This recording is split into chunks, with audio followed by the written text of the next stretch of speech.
I sustained very bad injuries to my face this month. I'm in the stage of healing when the scar tissue has formed, but it's still very tender new skin. I'm going to have very obvious facial scarring for the rest of my life. The injury starts about an inch above my hairline, goes down over my brow so that on part, hair will not grow. It continues down my cheek where it is deepest. I'll always probably have an indentation in the fullest part of my cheek. Then it continues to my jawline. In some ways it's okay. I'm happy it's just cosmetic damage. My friends are super reassuring, telling me how badass and sick it's gonna look. They say I'm still as hot as ever, now a little more sexy and mysterious. But in some ways it really sucks.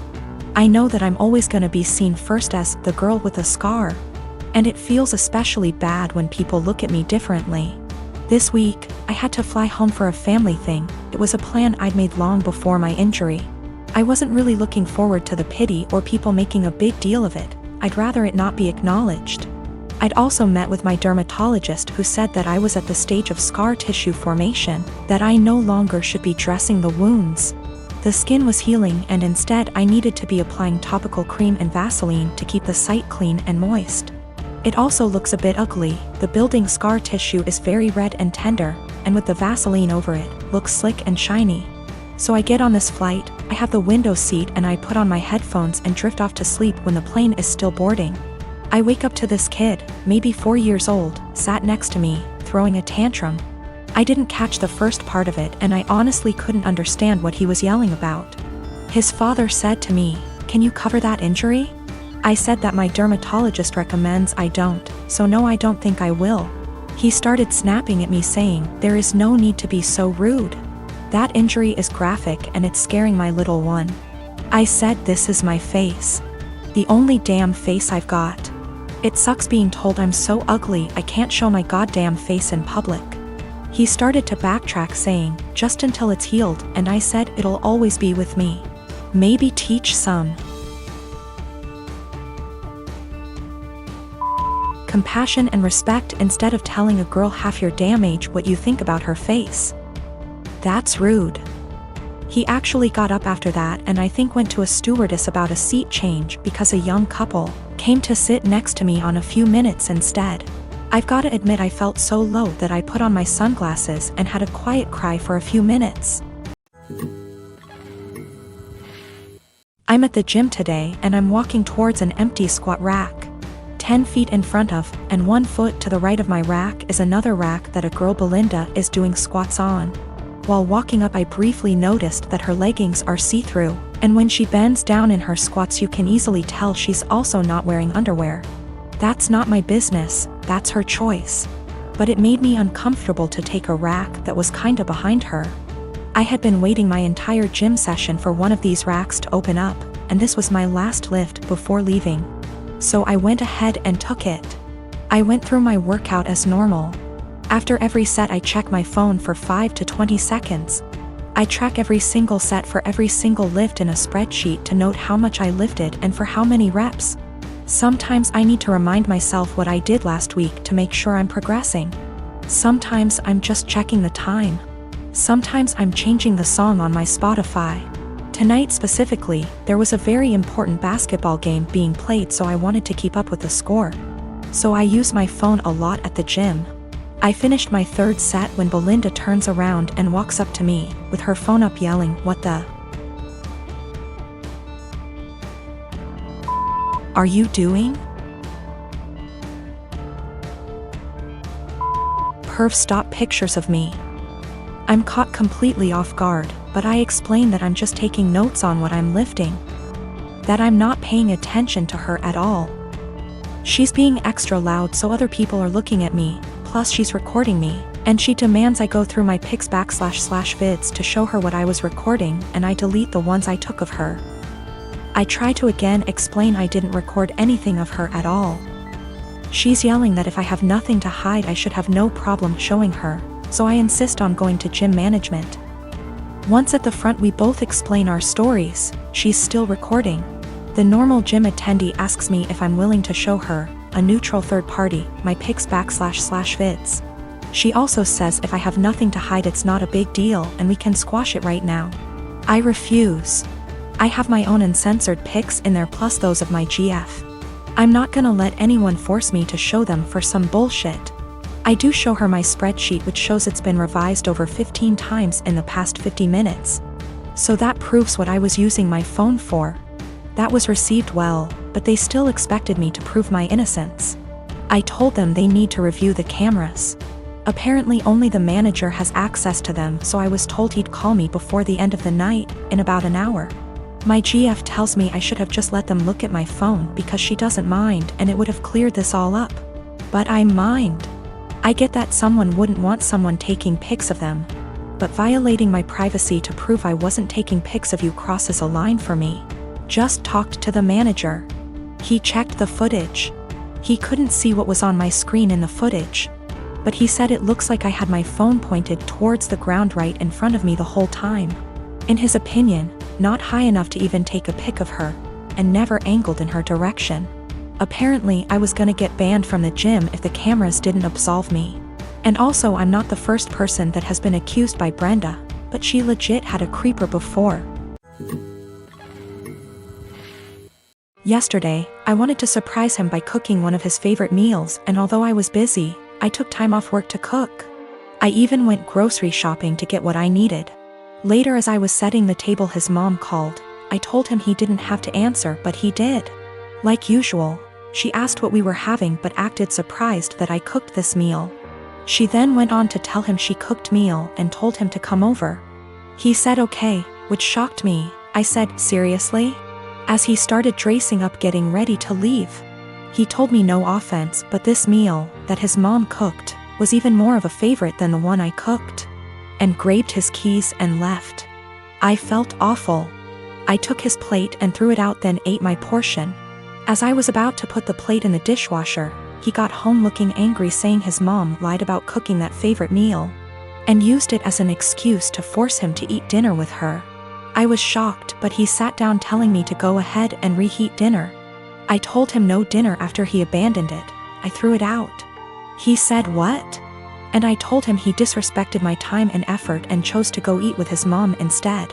He began yelling at me, asking if I really did that, then called me petty and horrible, then went upstairs saying what I did was 100 times worse than what his mom did. I definitely feel like I let my anger and frustration get the best of me, but it really felt unbearable having to live like this for so long. By the way, I'm 26 and he's 28. To make one thing clear, and that's the fact that my husband only does this when it comes to food. He lived with his mom, attended community college, and loved and still loves her food and is used to it. She gave me recipes to make and I try to do that, but he keeps switching homes just to eat what he feels like. I will be sitting down with my husband soon. After he breaks the silence, I'm just giving him the space he said he wanted. I will also be pushing for couples counseling, although he's always been against it, but we'll see how things go. I'm not gonna lie, I still feel upset and like my efforts aren't being appreciated. His mom is definitely onto something with her little upsetting stunts. I realize how important boundaries are, but also realize how enforcing can be difficult. I'm hoping and praying that we will tackle this issue so that our marriage won't suffer, but if he's still somehow unable to do his part, then that's on him, and I'm no longer willing to go through similar stuff and just take it. He's a fashion photographer, meaning he works alongside many beautiful women in his profession. Stylists, hair and makeup artists, and of course, models. This is actually how we met. I modeled my way through college and he photographed me, after which we became friends and eventually started dating. We have been together now for almost 3 years. I've since stopped modeling, but he is still a photographer. Never once in our relationship has he given me any reason to question his fidelity. With the exception of me, he has never dated or even befriended any of the models he has photographed. That was, until Rachel came into the picture. I've met Rachel. She seems like a fun chick, the type of girl who draws a lot of positive attention just by entering a room. She's beautiful, but her personality really shines through. She makes you feel like you're her best friend when you're talking to her. A very cool person through and through. That said, I'm not the only one who feels this way. My boyfriend also adores Rachel. The first time he photographed her, he stayed late at the studio and discussed ideas for their next shoot for nearly 3 hours.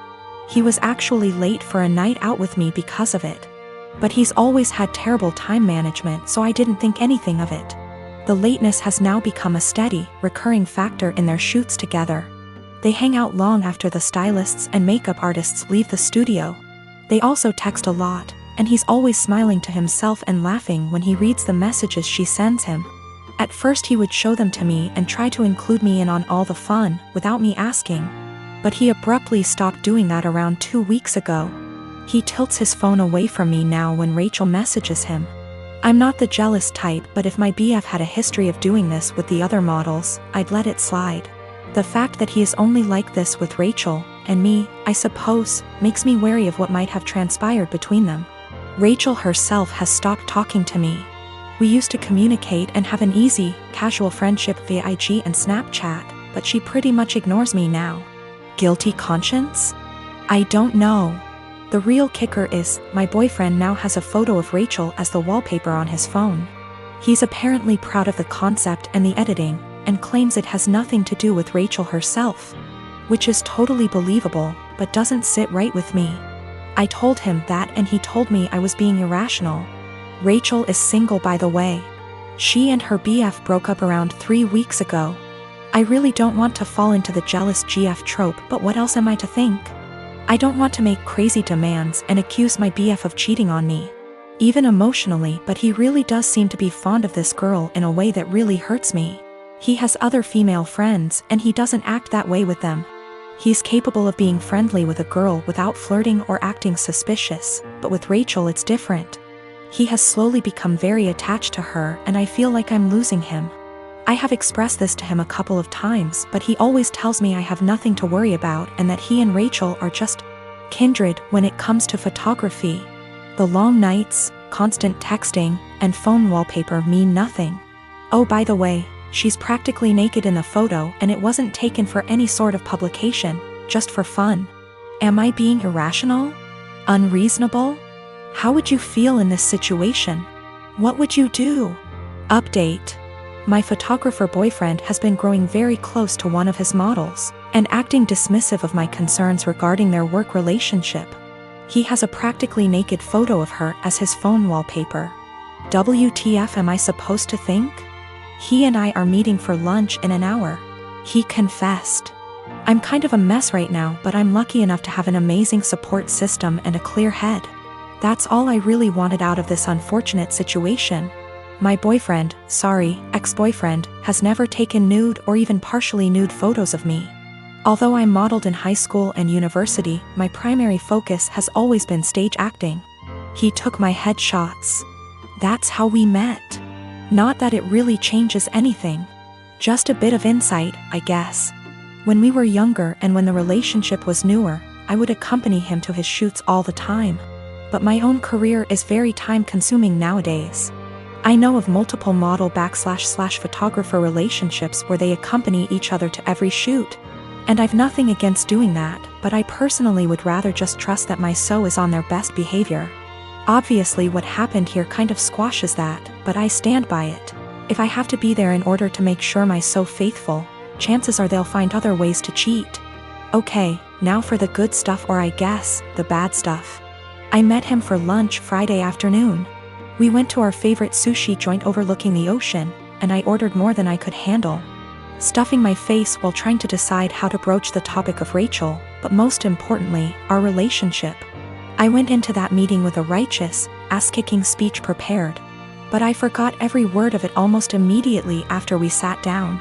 I guess he could tell there was something on my mind, because he asked me if I was all right, if he had done anything to upset me. Snorts. Yes, Ian, you've upset me very much, actually. As soon as I gathered the confidence to look him in the eyes, I point-blank asked him, "What's going on between you and Rachel?" His mouth flew open as if he were completely and utterly taken aback by the implication, but I cut him off with, "Do not bullshit me." I tried my best not to let anger get the best of me, I really did. I wanted to stay cool, calm, and collected like so many women on this sub. You know the ones. Those intense stories of cheating husbands wherein the wife takes to relationships, garners a ton of support, and then updates us later with a well-constructed, Storybook post detailing the evidence she has collected against him and the meeting she had with her uncle or sibling, who just so happens to be a divorce lawyer. Yeah. I'm not a badass like that. I wish I were. But I'm honestly just an overly emotional doormat, and I knew going into this meeting that I was either going to cry or gouge his eyes out with my mind. Because I had somewhere to be later, I took a hard left and got super angry. He could see it in me, the anger bubbling over. The people in the restaurant were starting to stare at us, too. In order to save face, I threw money on the table with tip and told him to meet me in the parking lot. If I'd had a switchblade on me, I can't say for certain I wouldn't have channeled my inner jet and beat his to the pavement. Kidding. Totally kidding. We met inside my car. He climbed in after me, his head down as though he were ashamed or, I don't know, guilty? I asked him how, and he explained everything to me. No preamble whatsoever. The moment he met Rachel, he felt some type of way towards her. He couldn't tell whether it was just a silly crush or something more, but he knew she felt it, too. How cute. They kissed the first night they met. The night he nearly stood me up. They had crazy, emotional, forbidden intimate the night she and her boyfriend called it quits. And they've been ever since. He mentioned he has always used a condom with her, but I don't care. I'm getting tested. I should mention Rachel was the one who was broken up with in her previous relationship. I don't know why or how. I didn't ask and I don't care to know. Funnily enough, Ian said he doesn't want to be with Rachel, he wants to be with me. And he even provided text messages to show that he's the one who decided not to pursue anything with her on official grounds. But I told him I give zero about what he wants. And unless he can go // his eyes, he should get the out of my car and erase me from his mind before I erase him. I literally said that. In any case, I went home later that day and drank a lot. My friends and family, and most of Ian's friends and family, have rallied around me in support. I guess he told his mother we broke up and how it happened, because she called me this morning and said she's disgusted with her son and that if I need anything at all, she's always there for me. For real, I'm going to miss his family. They're good people. The best people. This is my first adult breakup, by the way.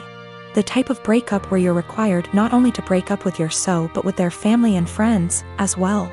These people you've spent so much time getting to know and growing to love, are suddenly not in your life anymore, and it's, well, it's kind of daunting, really. Daunting and sad and infuriating all at the same time. So, that's the conclusion to this story. That's what happened. P.S. He admitted to cheating with Rachel and then I dumped his. So far, his mother, his teenaged stepbrother, and 2 male friends of his, have reached out to me saying how disgusted, ashamed and embarrassed they are on his behalf.